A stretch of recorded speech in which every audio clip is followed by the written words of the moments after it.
আসসালামু আলাইকুম। আজকে আমি একটা বিরল রোগ নিয়ে কথা বলবো, যেটা বর্তমানে বাংলাদেশে প্রাদুর্ভাব দেখা যাচ্ছে এবং আমার কাছে আসা এই প্রথম এই রোগী, যার নাম হলো নাইরোবি ফ্লাই ইনসেক্ট ডার্মাটাইটিস।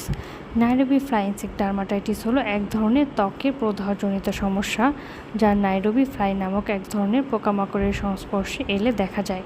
এই পোকার শরীরে থাকা বিষাক্ত পদার্থ ত্বকে লাগলে জ্বালাপোড়া, লালচে দাগ এবং ফোস্কার সৃষ্টি হয়।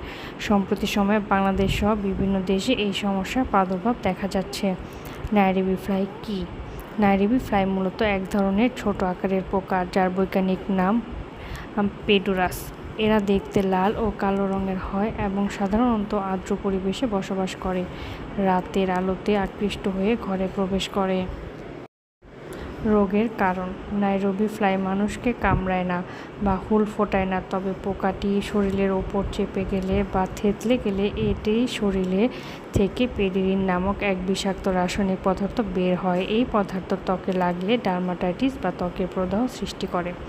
লক্ষণসমূহ: ত্বকে জ্বালাপোড়া অনুভব হওয়া, লালচে দাগ সৃষ্টি হওয়া, চুলকানি ও ব্যথা, ছোট ছোট ফোস্কা ওঠা, কখনো কখনো ত্বক ফুলে যায়, গুরুতর ক্ষেত্রে পুঁজ হতে পারে।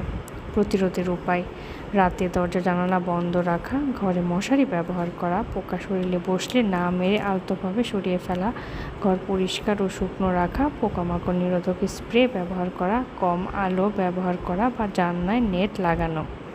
চিকিৎসা: পোকাটির সংস্পর্শে এলে দ্রুত সাবান ও পরিষ্কার পানি দিয়ে আক্রান্ত স্থান ধুয়ে ফেলতে হবে। প্রয়োজন হলে চিকিৎসকের পরামর্শ অনুযায়ী অ্যান্টিহিস্টামিন বা ত্বকের ওষুধ ব্যবহার করা যেতে পারে। দ্রুত অবস্থায় অবশ্যই হাসপাতালে নিয়ে যেতে হবে।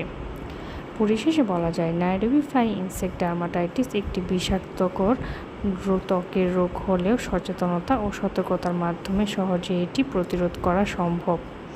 তাই এ পোকা সম্পর্কে সবাইকে সচেতন হতে হবে এবং প্রয়োজনীয় সাবধানতা অবলম্বন করতে হবে। তাহলেই আমরা এই রোগ থেকে পরিত্রাণ পেতে পারব। তাই চলুন আমরা নিজে জানি এবং অন্যকে জানতে সাহায্য করি। যদি আমার পোস্টটি ভালো লাগে তাহলে লাইক, কমেন্ট করবেন। ধন্যবাদ সবাইকে।